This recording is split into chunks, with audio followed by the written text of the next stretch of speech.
Buenas tardes Venezuela, buenas tardes Criptoverso y en particular un fraterno saludo a los compatriotas de la parroquia San Agustín, nuestros anfitriones. En este día de hoy, jueves 12 de marzo del año 2025, por la estación cultural Alameda 100.3 FM, la radio de San Agustín, en esta la 74ª entrega de nuestro programa Hablemos de Criptos y algo más. Presentado en los controles, Carlos Fajardo. En la dirección de la estación, Javier Madrid, @el Javi de la Salsa. Mi winmate, el también criptoentusiasta, economista Stanley Brito. Y quien les habla, el criptoentusiasta Humberto Quevedo. Nuestros contactos en X, @radareconómico2, @hquevedo46 y @criptolanb. Criptolan con Y. En Instagram, también @criptolan.bzla.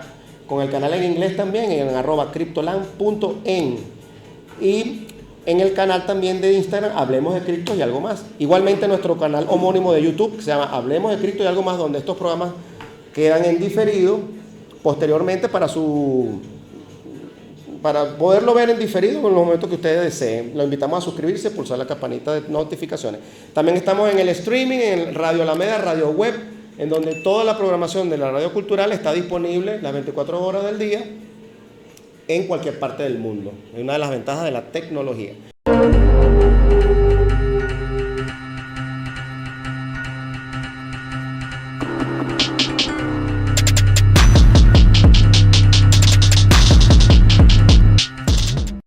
Como siempre comenzamos con la introducción de nuestro programa. Nosotros siempre queremos decirle a los radioescuchas y a los seguidores de qué se trata este programa. ¿Por qué? Porque siempre es bueno volver a las bases y entender por qué hacemos lo que hacemos. Nosotros creemos acá fuertemente en la educación financiera y la introducción en la criptoeconomía. Creemos en algo que se llama los nuevos criptociudadanos, la formación de esta nueva clase de ciudadanos que cree en la verdadera libertad económica, rompiendo las cadenas que tenemos con el sistema tradicional, basándonos en una economía basada en la criptoeconomía. ¿Okay? Nosotros para eso, por supuesto, entendemos que la educación financiera, sobre todo a temprana edad, es bien importante, aunque no desmeritamos también el hecho de que las personas que no son tan jóvenes o que no somos tan jóvenes, también tenemos el derecho y la obligación, yo diría también, de formarnos en esta materia, ya que es algo de responsabilidad hasta con nosotros mismos y con nuestras familias y nuestro país y nuestro entorno. Nosotros aquí siempre vamos a estar hablando de todo lo que son las criptomonedas, criptoactivos, tecnología blockchain, finanzas descentralizadas. La semana pasada tuvimos un programa bien interesante con una aplicación de lo que serían las finanzas descentralizadas en un ejemplo de la economía real para el desarrollo de un país como Venezuela, en el caso de que tiene un país que tiene muchos recursos naturales. ¿Okay? Siempre estamos acá atacando, desenmascarando la trampa del dinero fiat. El dinero fiat, para los que nos escuchan por primera vez, bueno, básicamente es la forma de dinero que conocemos desde hace muchos años, desde hace muchos siglos, diría yo. Y es la forma de dinero tradicional, como quien dice. Es la forma de dinero basada, en teoría, en la confianza, pero realmente está basada en el poder central, el control central que ejercen normalmente los estados sobre este tipo de dinero. Y cómo, aquí nosotros siempre lo estamos denunciando o aclarando o destacando, cómo eso se configura en una trampa en donde unas élites se privilegian y normalmente el pueblo sufre de diversas maneras. En Venezuela se ha podido identificar este sufrimiento en diferentes etapas y ciclos, pero también a nivel mundial, porque eso es una de las cuestiones que tiene el sistema monetario tradicional, que cíclicamente se producen crisis y acá siempre hablamos del por qué son estas crisis, cuál es la razón real, verdadera detrás de todas estas crisis.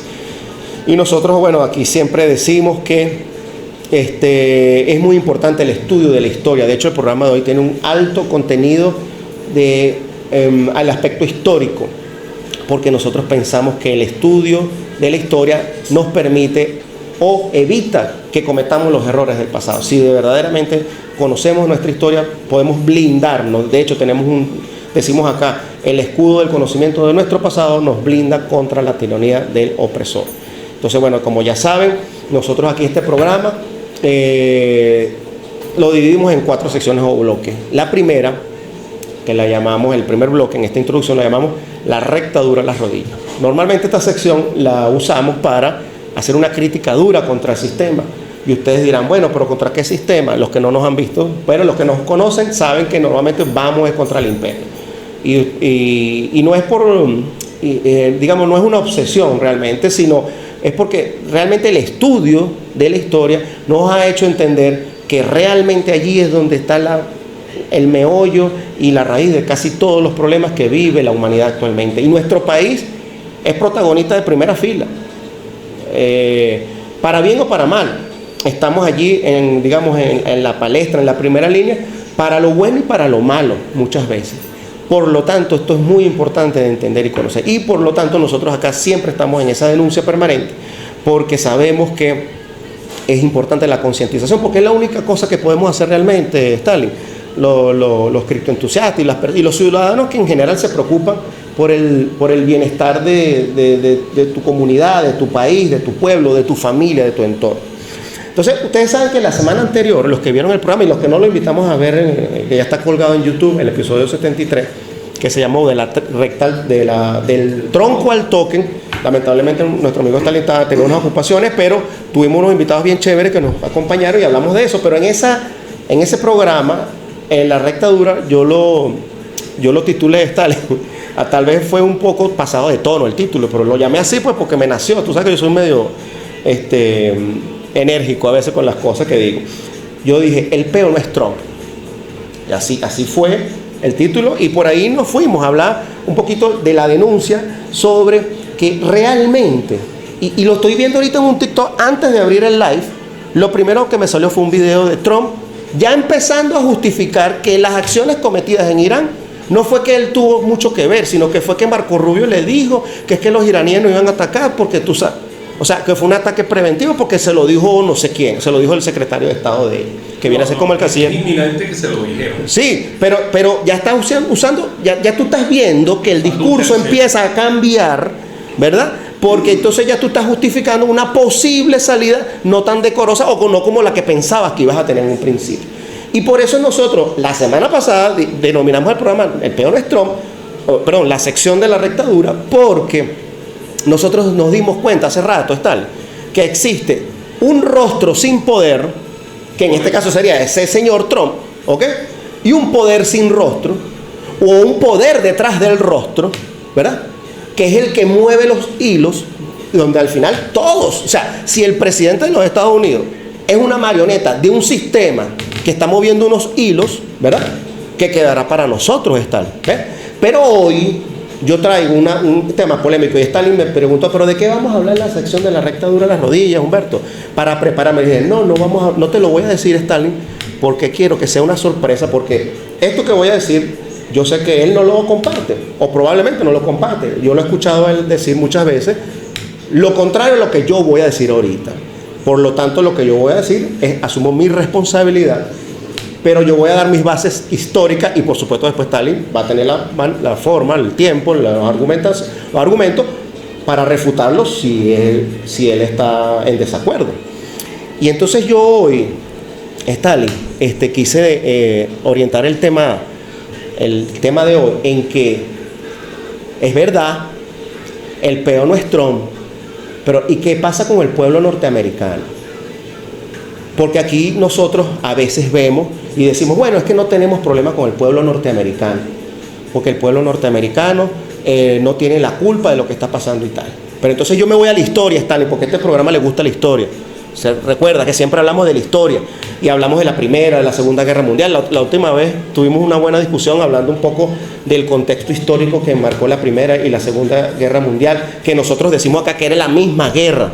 Básicamente la segunda es la continuidad de la Primera Guerra Mundial. Correcto. Pero en la Segunda Guerra Mundial hay un fenómeno que no voy a decir el nombre exacto, no vaya a ser que el TikTok Live no los bloqueen, porque no se pueden mencionar ciertos nombres en TikTok, pero acá en la radio abierta sí.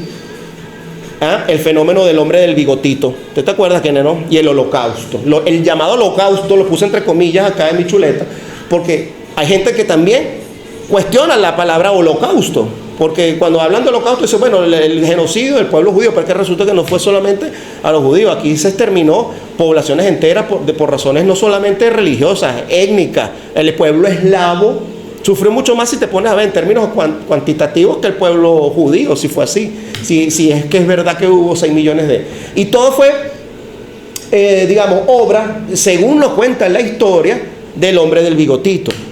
Ahora yo pienso, Stalin, ¿cuántos de esos millones de muertos que hubo en esa Segunda Guerra Mundial que se le dio la responsabilidad a este señor y a su régimen? Eso sí hay que llamarlo régimen, el régimen del terror nazi, ¿verdad? ¿Cuántos de esos millones, 6, 10, 20 millones, los que sean, los mató él con su pistola? ¿Cuántos? Hagámonos esa pregunta. ¿Cuántas personas de esos 6 millones mató él con su pistola? Yo creo que ninguno, Stalin. Yo creo. Entonces, ¿quién mató esos 6 millones de seres humanos que tenían todo el valor? Es más, mucho más valor de los que gobiernan ahorita, por cierto, territorios de Israel, porque esos sí eran judíos de verdad, ¿verdad? Y no solamente los judíos, repito, ahí hasta los gitanos, los eslavos, como ya mencioné, los homosexuales. 5 millones de prisioneros y ¿Quién los 1 millón mató? de niños. ¿Quién los mató, hermano? Los mató el pueblo alemán. Entonces, después el pueblo alemán, ¿verdad? En los juicios de Nuremberg, ¿verdad? Bueno, la culpa era del régimen y de su cúpula. Pero realmente esa cúpula que estaba ahí siendo juzgada, la mayoría de los cuales fueron ejecutados, y el Hitler, el hombre del bigotito que se mató antes de que lo agarraran, supuestamente, ellos no fueron los que mataron a la mayoría, fue el pueblo que en armas, que en teoría estaban cumpliendo órdenes. Correcto. Entonces, ¿hasta dónde llega la responsabilidad del pueblo? Porque después, bueno, ciertamente uno tiene que reconocer que el pueblo alemán sufrió después de la Segunda Guerra, y me imagino que hizo su propia... se redimió a sí mismo de alguna manera, porque de alguna manera tenían que resurgir y otra vez consolidarse como sociedad. Bueno, que les llevó años, porque casi 40 años hasta la caída del muro de Berlín, Stalin. Claro, pero es que precisamente eso trajo como consecuencia la división de la misma Alemania. La misma Alemania. Claro. ¿Y cómo quedó, cómo quedó ese pueblo marcado, siendo ese pueblo el artífice, o por lo menos el martillo que usó el otro para cometer ese genocidio? Entonces, hay responsabilidad en el pueblo alemán. Yo pienso que la historia allí fue muy suave con el pueblo alemán en cuanto a la responsabilidad que tiene por haber aplaudido, porque todos ellos, tú lo ves en los videos de los años 30, cuando el partido nazi ascendió políticamente en Alemania. Todo ese periodo de más de 10 años entre el año 30 y el año 40, cuando empieza realmente la Segunda Guerra Mundial, el pueblo alemán aplaudía y tenía a este señor como un héroe, como un ídolo, como un líder, que como le salió mal la cuestión en la Segunda Guerra Mundial desde el punto de vista militar, se transformó en el bandido. Entonces, ¿por qué traigo este tema? Porque en este caso nosotros estamos enfrente de un imperio genocida, porque ya lo hemos visto que lo está haciendo, y el pueblo de Estados Unidos yo lo veo muy pasivo. Yo lo veo como que, bueno, solamente protesto, solamente reclamo, solamente voy a las calles, cuando hay algo que lo afecta en su política interna, cuando por ejemplo el caso con el ICE, que estamos viendo ciertas protestas, hace unos años cuando la pandemia, con el tema del movimiento del Black Lives Matters, o sea, de los movimientos de las personas afrodescendientes, pero cuando tú ves que los intereses que están siendo tocados no son del pueblo norteamericano, el pueblo norteamericano se queda pasivo y sigue votando por esos mismos líderes que, aunque no tengan poder real, pero es el rostro sin poder que está al frente y que es el que está mandando y el que firma las órdenes ejecutivas para bombardear países, para bombardear escuelas de niñas en Irán con 160 muertos de un solo mamonazo, y que no pasa nada. Entonces ellos se justifican porque fue un error de cálculo. Entonces yo sí pienso, Stalin, allí, no sé, te toca a ti ahorita, que allí el pueblo norteamericano tiene una responsabilidad muy grande, y que sería bien bueno que dicho pueblo norteamericano reaccione, porque también sabemos, no podemos meter a todas en un mismo saco. Habrá personas allá que por supuesto no están de acuerdo con lo que está haciendo su gobierno, ¿verdad? Y pues, por supuesto, quieren que haya un cambio, pero no el cambio normal que ocurre en Estados Unidos, que cambian del partido demócrata al republicano, del republicano al demócrata, porque es lo mismo, exactamente lo mismo. Bueno, disculpe, vamos a disculpar un momentico al amigo Stanley porque tiene que salir. Pero bueno, el punto que yo traía hoy era ese, es muy importante de tomar en cuenta porque si bien es cierto, hay personas que son los que toman las decisiones en los países, también los pueblos tienen parte de responsabilidad en los hechos en los que deriva la historia de la civilización de la humanidad.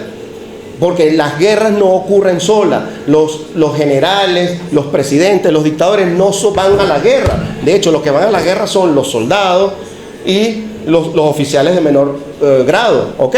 Entonces, no sé, Stalin, ¿tú tienes algún comentario? Porque yo he escuchado... Sí, un tema de verdad que me sorprendió, Humberto, con este tema. Tengo que reconocer que me sorprendió porque me lo tuve en anonimato.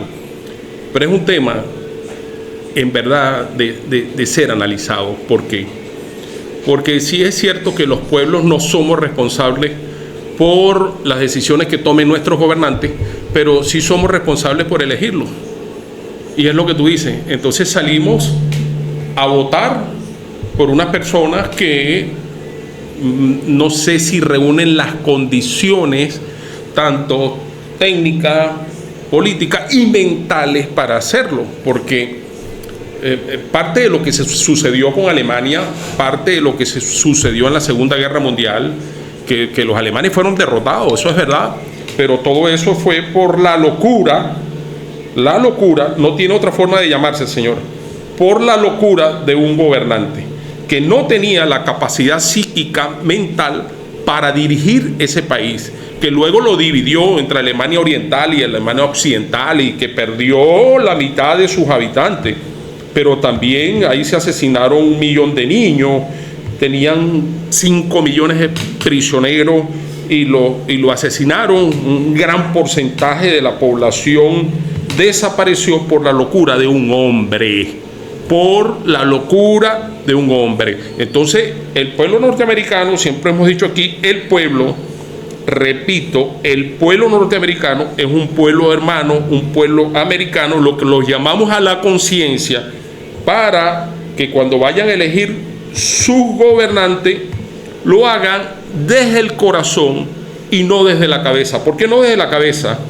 Porque ya tú sabes, Humberto, cuál es el tema con los mensajes subliminales, ya tú sabes cuál es el tema publicitario, la publicitación. Entonces a veces las elecciones la ganan aquellos que tienen mayor publicidad y no aquellos que tienen mayores virtudes.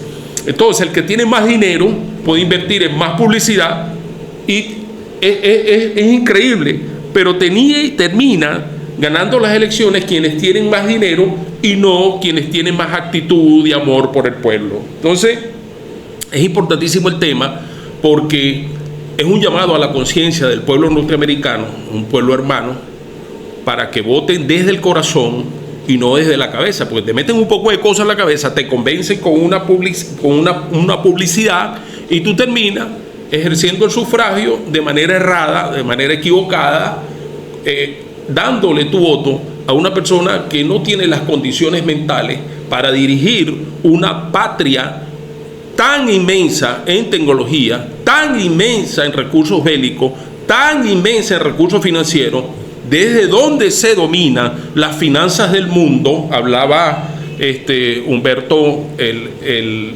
poder sin rostro.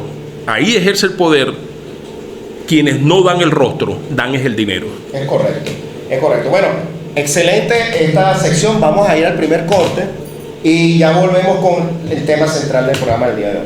Estamos de regreso en su programa Hablemos de Cristo y algo más por Alameda 100.3 FM, radio de San Agustín. Bueno, el tema del día de hoy es tensión en el estrecho de Hormuz.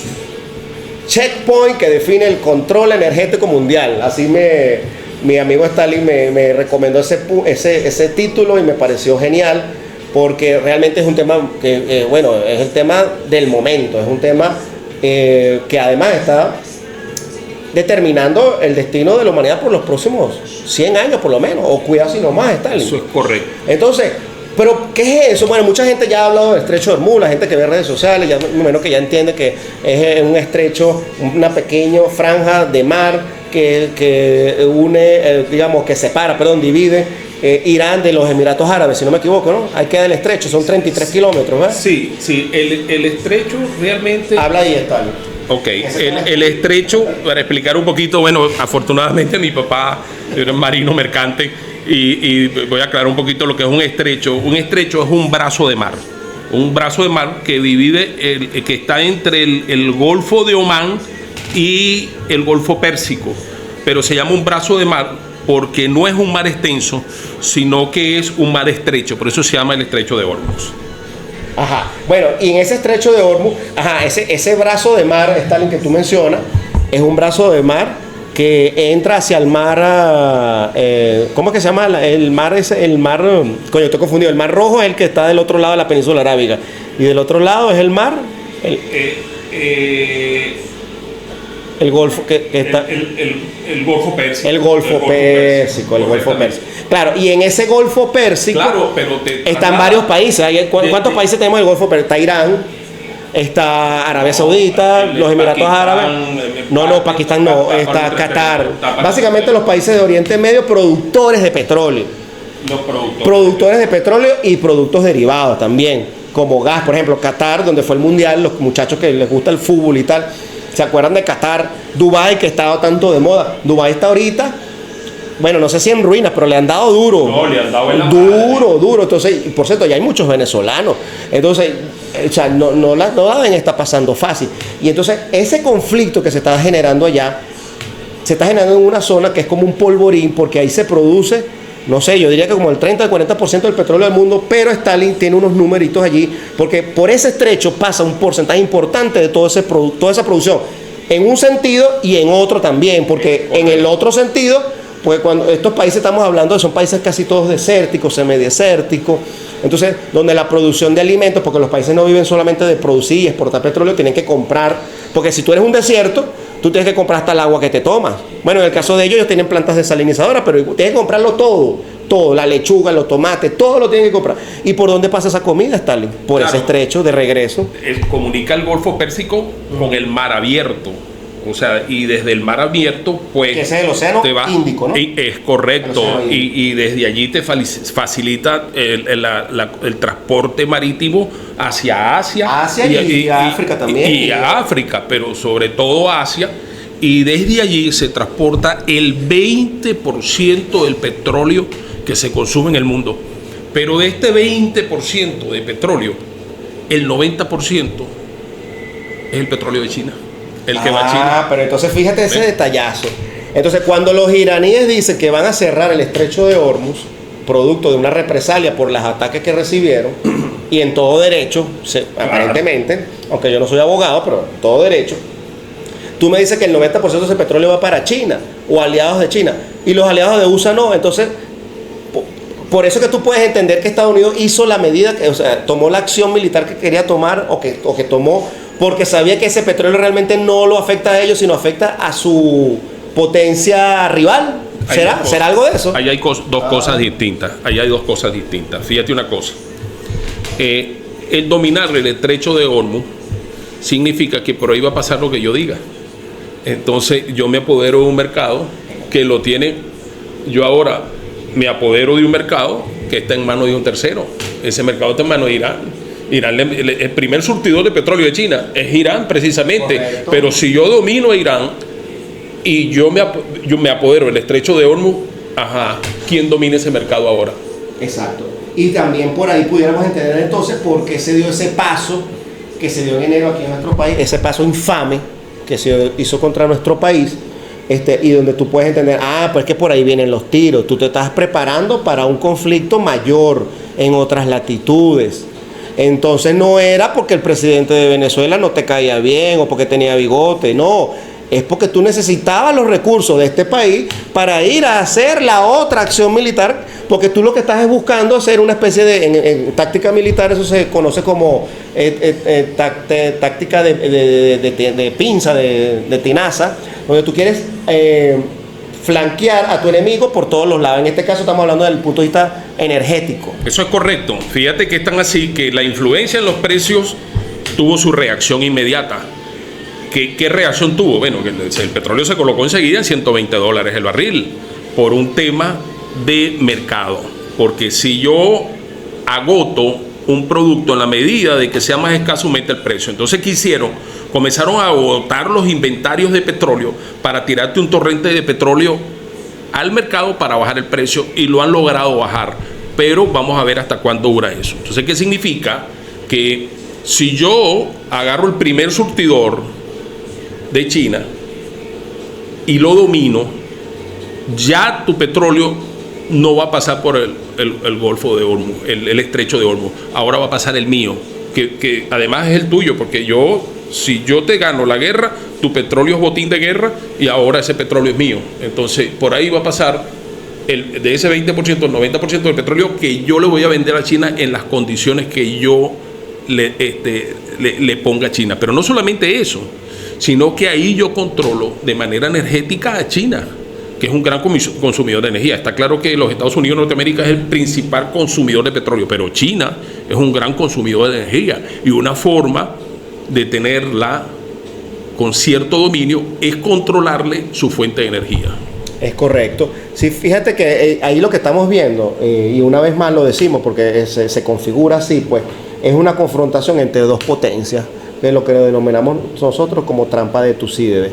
Hay dos potencias, una emergente y otra en declive. ¿Okay? Obviamente la potencia emergente es China, la potencia en declive es Estados Unidos, y obviamente toda potencia en declive entra en desespero, producto y empezamos a ver los síntomas de este declive en muchos aspectos, sobre todo en el tema económico y en el tema del control que ejercen sobre el sistema monetario.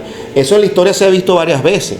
Se vio incluso en el Imperio Romano, lo hablamos en uno de los programas en diciembre, en octubre, por allí estuvimos hablando de eso. Hicimos un escrito que hablamos sobre el tema también, donde ilustramos cómo el problema no es ni siquiera el sistema económico, sino es el sistema imperial, que normalmente por la sobreextensión que ellos siempre buscan, como todo imperio, busca sobreextenderse, llega un momento que colapsa porque la parte monetaria no logra sostener todo el aparataje. Bueno, fíjate, de lo que se habla Stalin, de los daños que le ha infringido el aparato militar iraní a las fuerzas, a las bases norteamericanas en el Oriente Medio, se cuenta por decenas de miles de millones de dólares. Entonces, que por cierto, desde cierto punto de vista, pudiera ser también parte del trabajo que a China le conviene que Irán haga, ¿no? Si te pones a ver. Bueno, le adelantó el trabajo a China. Se lo adelantó, y no solamente que se lo adelantó, sino que hay un costo ahí que está asumiendo la nación norteamericana. Señores, el gasto bélico no es un gasto de un presidente.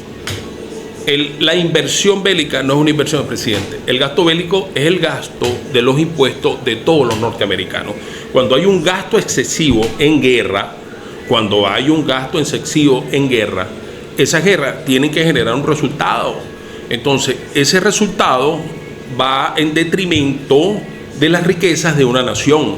Ahora, la Cámara de Representantes debería actuar como legisladores, como responsables de la aplicación constitucional y la distribución de la riqueza de ese Estado, para que se explique por qué se está agotando recursos de los impuestos de los ciudadanos norteamericanos en una guerra que generan unos costos que al final al pueblo norteamericano, al ciudadano a pie, no le genera ningún tipo de beneficio. Es correcto. Y era lo que nosotros hablamos en la sección anterior, Stalin, ¿te acuerdas? Cuando decíamos de que los pueblos, todos los pueblos, no solamente el norteamericano, todos los pueblos tenemos responsabilidades también, aunque sea un país pequeño o un país muy grandote o una superpotencia, todos tenemos responsabilidades. Y tú dices algo muy importante en la parte de nuestros líderes, cuando elegimos a nuestros líderes. Ahora, ¿qué es lo que pasa? Que el tema en Estados Unidos con la parte política está bien complicada, porque allá no hay opciones, muchas opciones sobre la mesa. Ahí lo que hay son dos partidos que básicamente es lo mismo, con una diferente pinturita por encimita. Pero si tú te pones a ver, la política imperial es más o menos la misma. Es más, cuidado si los demócratas no son hasta más agresivos. Lo que pasa es que este personaje, bueno, es un tipo de los medios, es un showman, viene de tener programas de televisión, concursos de belleza, y está metido en cuanto problemas tú te puedes imaginar levantan una cuestión, sale el nombre de este señor, ¿verdad? Metido en cualquier marramucia. Entonces, bueno, por eso es que es como que más dramático, pues, la situación con este presidente.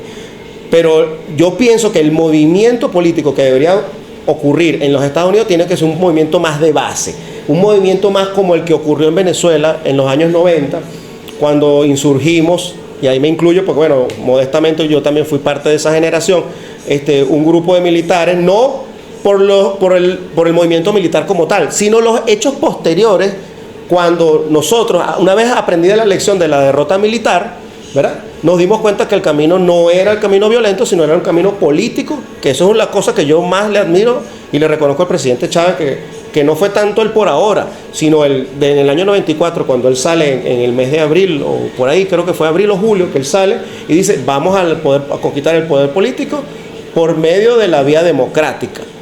Y lo hizo, y ganó y cobró, eso es otra. Claro. Entonces, eso debería, o sea, no estoy diciendo que tiene que salir un Chávez de Estados Unidos, porque a lo mejor su Fuerza Armada no está configurada porque no son unas Fuerzas Armadas tampoco de origen de estrato popular, como era la nuestra, como es la nuestra.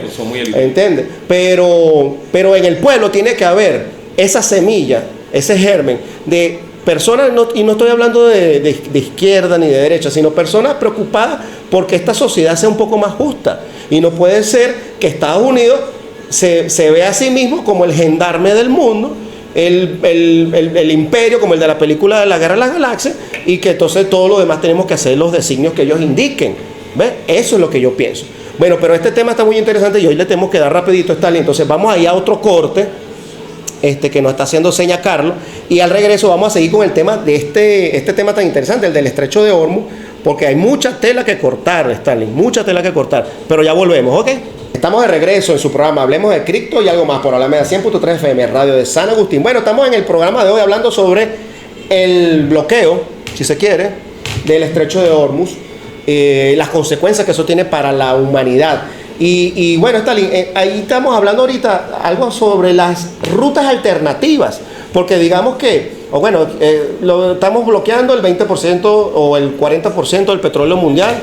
Petróleo y gas y otros productos, pero también estamos cortando el flujo de alimentos hacia esa zona que requiere, porque ya sabemos que son países desérticos, no producen nada, etcétera, o no producen casi nada. Entonces, estamos creando una situación dramática desde el punto de vista humanitario.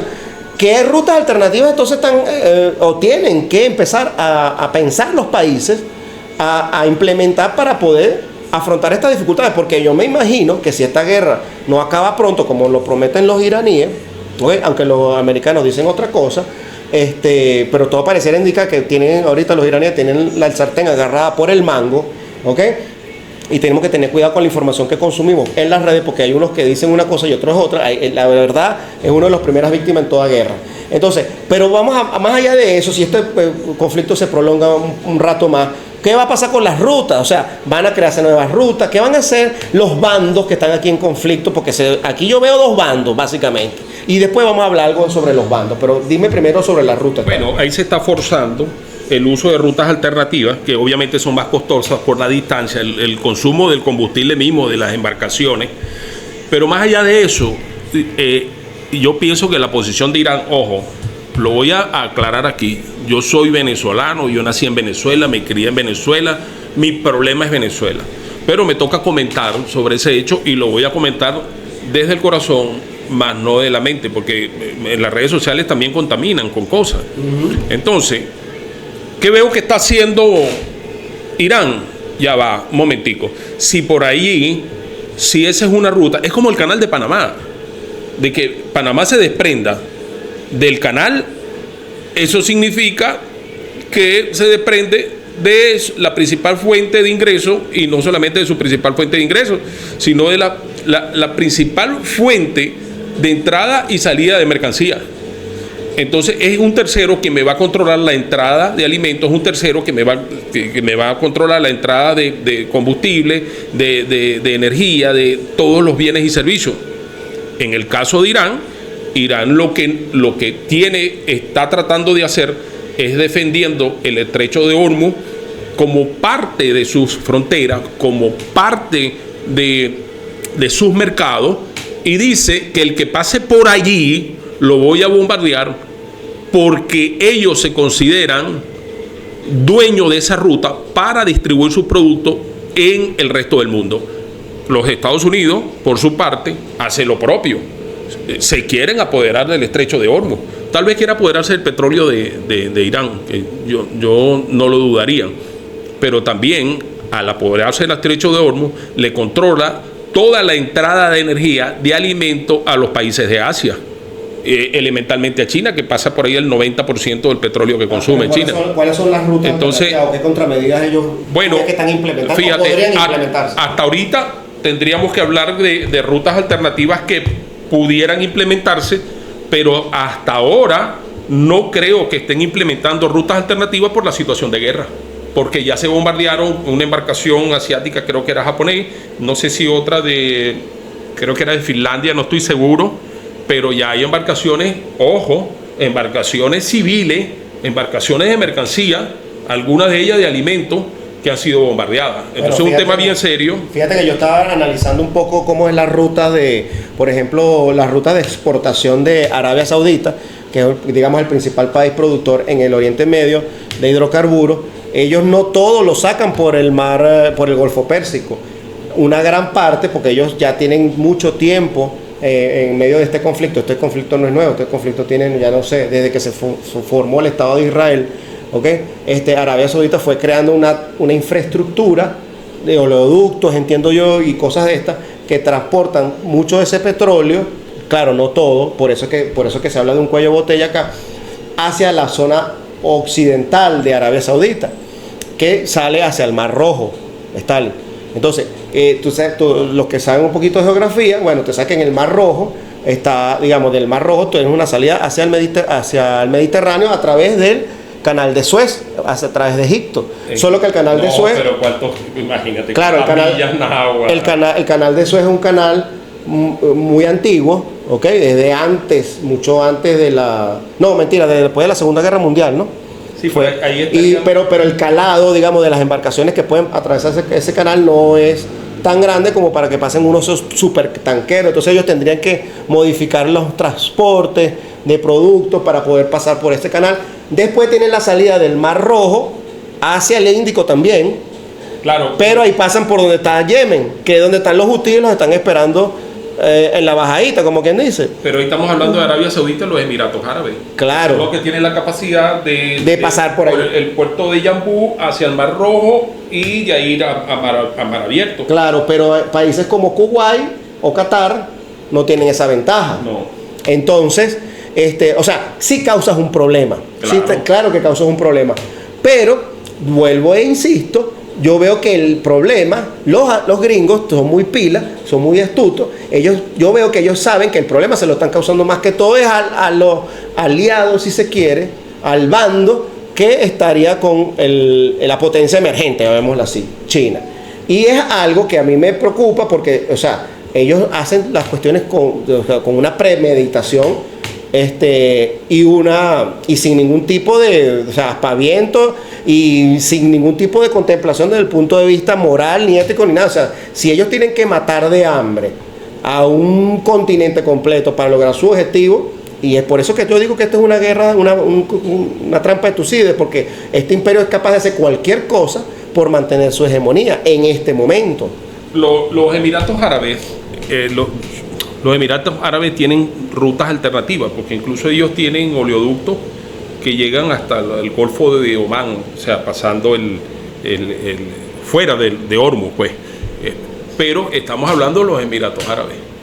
O sea, ahí hay un mercado más abierto de una cantidad de países que no tienen rutas alternativas. Pero al hablar de petróleo, pues los Emiratos Árabes es un gran surtidor de petróleo del mundo, y Arabia Saudita. Pero más allá de todo eso, habría que analizar los costos.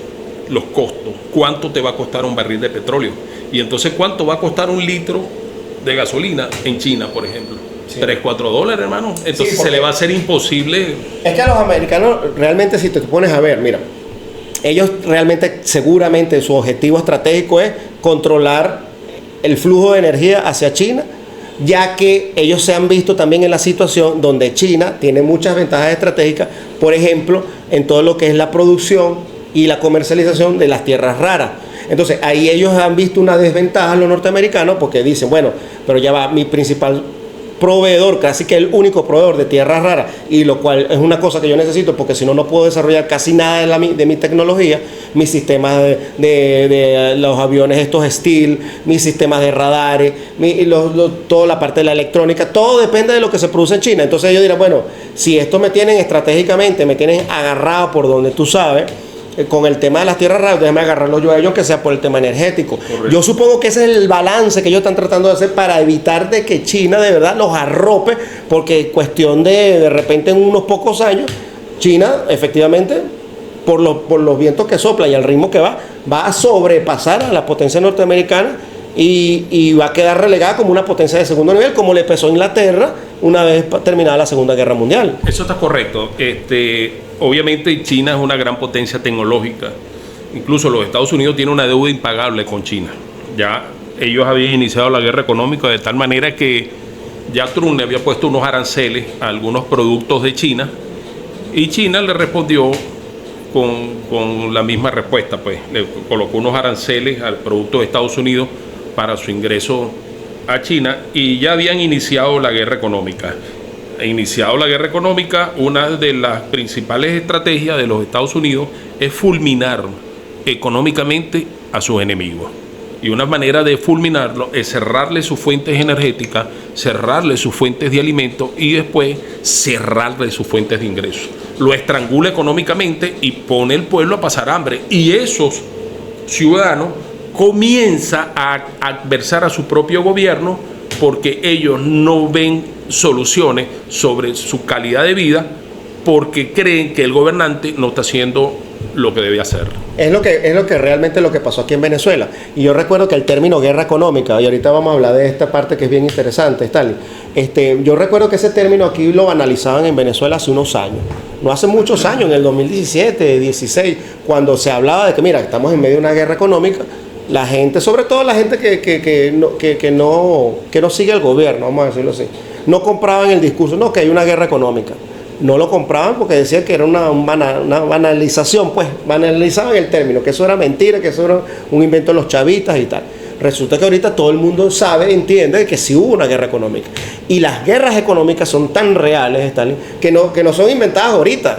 Eso desde la antigüedad, los romanos, cuando querían acabar o tomar un territorio, por ejemplo, cuando los romanos fueron a expandirse hacia lo que es ahorita Francia, que se llamaba Galia, ellos tenían allí un personaje histórico muy famoso que era Vercingetorix, Julio César, imagínate, el primer César, lo acabó con y tenía un ejército más poderoso que el ejército romano. Sí, cómo no. Sin embargo, Julio César lo mató fue de hambre, lo cercó con una táctica, eso lo estuve leyendo yo en unas cuestiones de historia que a mí me gusta mucho, lo cercó con una técnica increíble, hizo una cerca gigantesca que recubría un territorio, bueno, del tamaño de una ciudad, y la hizo a dos capas.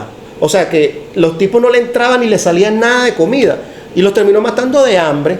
Bueno. Y después, cuando ya están todos muertos de hambre y con enfermedades, fue que entró las tropas, lo tenían facilito. Entonces, las guerras económicas sí existen. De hecho, es parte, como tú bien dijiste, de una etapa de la guerra total. Cuando tú estás en guerra total contra alguien. ¿Me explico? Pero fíjate que a Venezuela le pusieron 3 capas, Humberto. Sí. 3 capas le pusieron. Mira, la primera capa le declararon el petróleo ilegal.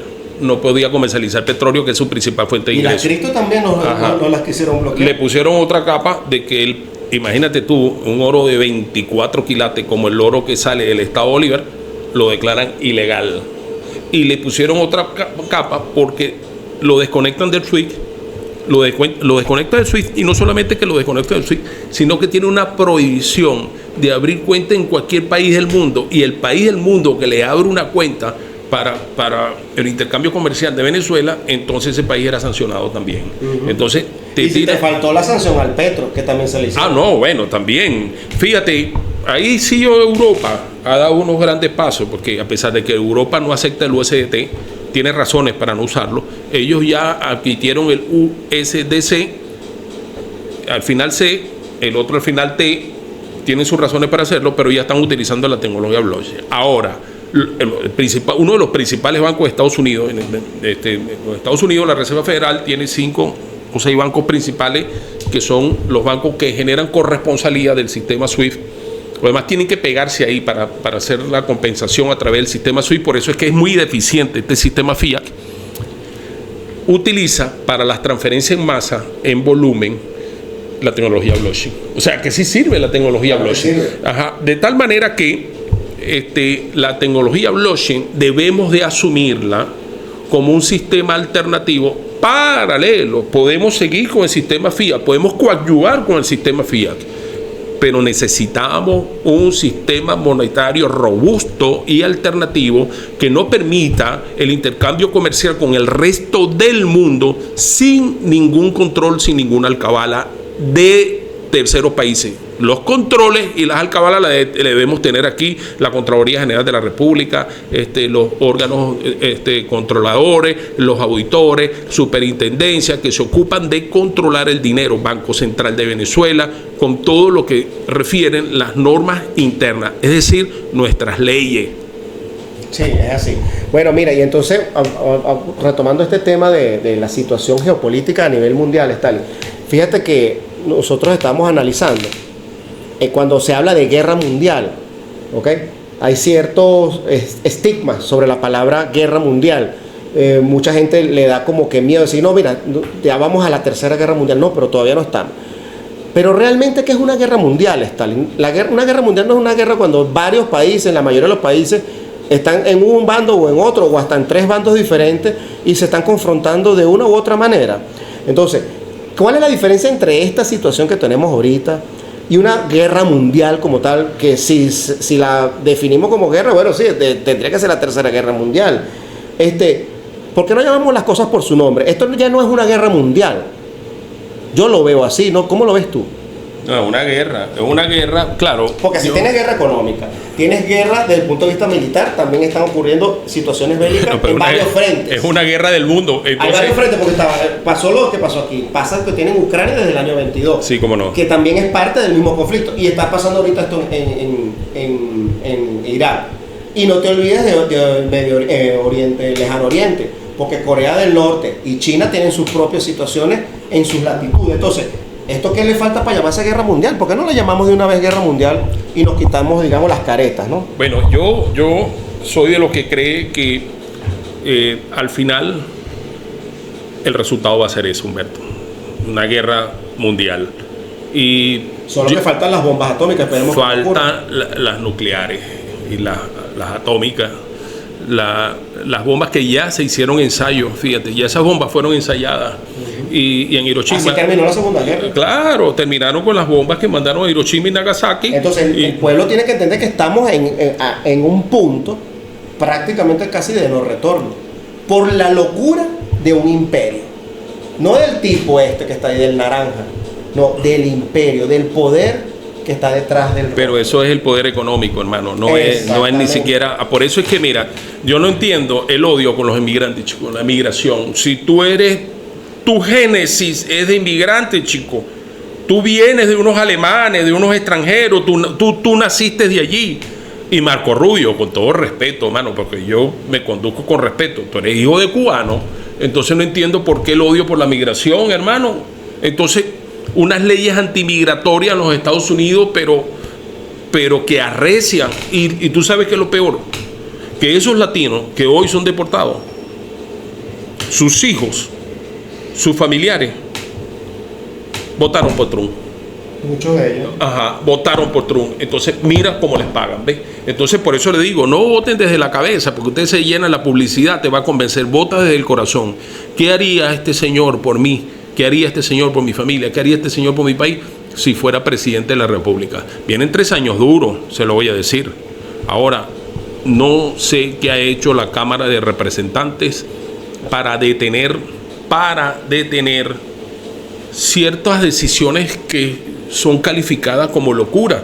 Sí, ya detuvieron el presupuesto, que no se lo aprobaron, mandaron a hacer una reclasificación de partidas presupuestarias y a rectificar, se dice en Venezuela, pero allá no sé cómo se dice. Pero sí hubo un tema con el presupuesto en la cual no se lo aprobaron, y para podérselo aprobar tuvieron que redirigir algunas partidas hacia las necesidades elementales del país. No le permitieron la locura desde ese punto de vista, pero le están permitiendo la locura desde el punto de vista de la guerra. Entonces yo eso no lo entiendo, pues. Claro. Bueno, ¿y qué alternativas tenemos nosotros ahorita, Stalin? O sea, nosotros dijimos aquí, bueno, la independencia financiera, pero yo pienso que también la independencia tecnológica. O sea, los países, Venezuela, tiene que tomar conciencia en que definitivamente tenemos que desarrollar nuestra propia tecnología y buscar la independencia económica, financiera, para poder hacer frente a todas estas situaciones. Porque, bueno, si, a menos que ocurra una locura, que bueno, que se salga de control y se acabe el planeta de verdad a punta de bombas atómicas, o sea, al final de esto va a haber un reacomodo, va a haber una situación donde, bueno, se tendrán las fuerzas que estabilizar en algún punto. Nosotros como país Venezuela tenemos que mirar hacia más allá, ¿verdad? Y ver también cómo nosotros nos preparamos para evitar, ¿verdad?, ser víctimas cada vez que estos imperios, porque esto básicamente estamos en el medio de una confrontación entre imperios o entre potencias, porque yo no digo que China sea un imperio, aunque uno no sabe con el devenir de los siglos. Bueno, es una potencia, igual que Estados Unidos es una potencia. Pero el comportamiento imperial sí lo vemos del lado de Estados Unidos. Yo no veo ese mismo comportamiento del lado de China. O sea, porque China no va a los países a imponer, sino China va a los países, invierte, quiere desarrollar negocios de forma conjunta. Obviamente todos tienen que ganar, eso es normal. Pero en Estados Unidos no, en Estados Unidos vienes a controlar. Tú me compras lo que yo diga. Así de sencillo.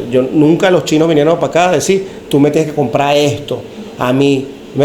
No, lo que pasa es que ¿cómo compiten ellos? Haciendo productos cada vez con mejor calidad, ¿verdad? Y a mejor precio. Entonces a la gente le gusta eso, entonces va, y por eso que le compran las cosas chinas. Entonces a los gringos les molesta eso. Bueno, pero entonces, ¿quién era el que pregonaba la libre competencia y quién pregonaba la libertad y las iniciativas y el desarrollo tecnológico, etcétera? Lo pregonaba Estados Unidos. Esa era su propaganda, el American Dream, y ahí está. Entonces ahora el American Dream no funciona bien como ellos dicen, como es la vaina. Entonces, ¿qué pasa? Nosotros en Venezuela tenemos que, de verdad, hacer unas políticas que vayan en pos de desarrollarnos tecnológicamente para no estar en esta dependedera, hermano. Hermano, voy a hacer un inciso en cuanto a lo que tú estás diciendo, porque es demasiado importante. En los Estados Unidos, una de las principales fuentes creadoras de tecnología es el sector militar. Las telecomunicaciones de los teléfonos celulares nacen de la tecnología militar, creada dentro de la estructura militar. Entonces, ahora mismo es importante que nuestros militares, de los que están insertos en la parte técnica, comiencen a generar tecnología en el tema de telecomunicaciones, en el tema de electrónica y en otros temas de carácter tecnológico como es la robótica. Es importante, fíjese, no puede ser, hermano, tú sabes lo que es que uno hace tesis de pregrado, tesis de posgrado, tesis, y esas tesis, ¿qué hacen con esas tesis, hermano? Entonces, esas tesis de ingeniería tienen que ser desarrolladas, sobre todo si se trata de tecnología. Es un llamado muy especial a Delcy Rodríguez, nuestra gobernante, para que desde su despacho genere comisiones que analicen esas tesis de ingeniería que generan tecnología. Es así. Nosotros tenemos que aupar, promover, incentivar, llamar la atención, pues, de nuestras autoridades, de las personas que están a cargo de la planificación estratégica de la nación, porque es allí, Stalin, cuando entre muchas de las cosas que tenemos que evaluar, que como nación tenemos que reconstruir desde el punto de vista moral, desde el punto de vista educativo también, también la salud, y todo eso son temas importantes, pero definitivamente no podemos perder de vista, ¿ok?, la parte de la independencia tecnológica y financiera, para no volver a caer en la situación que pasamos lamentablemente en todos estos años, y que si te pones a ver desde cierto punto de vista no hemos salido realmente de ella. Lo que pasa es que ha cambiado un poco la visión general, ¿verdad? Pero desde mi punto de vista yo veo que nosotros, Venezuela, seguimos siendo en este contexto parecemos un país todavía bajo coerción, ¿no? De cierta manera, porque tenemos una espada allí de Damocles sobre nosotros y que no es poca cosa, que sabemos que son capaces de usarla en cualquier momento. Bueno, fíjate una cosa, Humberto, parte de lo que... Ya, vamos a despedir. Ah, sí. Sí, no. Okay. Bueno, parte de lo que tú estás diciendo, fíjate, yo veo que Estados Unidos tiene una guerra, enseguida sale Inglaterra a apoyarlo y por otro lado Francia, pero a nosotros tuvimos un evento bélico aquí, no escuché ni siquiera la opinión de Rusia ni la de China, no lo he oído todavía, y Irán está en guerra y apoyo absoluto de otros países no lo conozco. Hay un tema que es que la unión, de verdad está la fuerza. En la unión está la fuerza, Humberto. Bueno, está bien, Stalin. Bueno, yo creo que hemos pasado por todos los puntos que teníamos marcados para el día de hoy. Le estamos dando a nuestra querida audiencia un abanico de opciones, la visión que tenemos desde este lado acá, la conexión que hay de todos estos hechos con los temas económicos que son importantes, y parece mentira, todos conlleva a lo mismo. Por eso decimos que todos los caminos conducen a Roma. Vemos que la parte económica, la parte financiera, las finanzas descentralizadas son el mecanismo ideal para que las naciones sean realmente independientes, que eso es lo que queremos, pero independientes para el desarrollo, no independientes porque, bueno, quiero ser independiente de pero para estar mal. No es la idea. La idea es que de verdad, para que los países y la población en general, de una manera armoniosa y justa, se desarrolle. Eso es lo que nosotros queremos y creemos que debe ocurrir. Bueno, yo creo que por hoy estamos terminando, Stalin. Vamos a despedirnos, el amigo Carlos, hasta la próxima semana entonces, si Dios quiere, y un saludo también a los amigos de TikTok Live. Gracias por acompañarnos una vez más.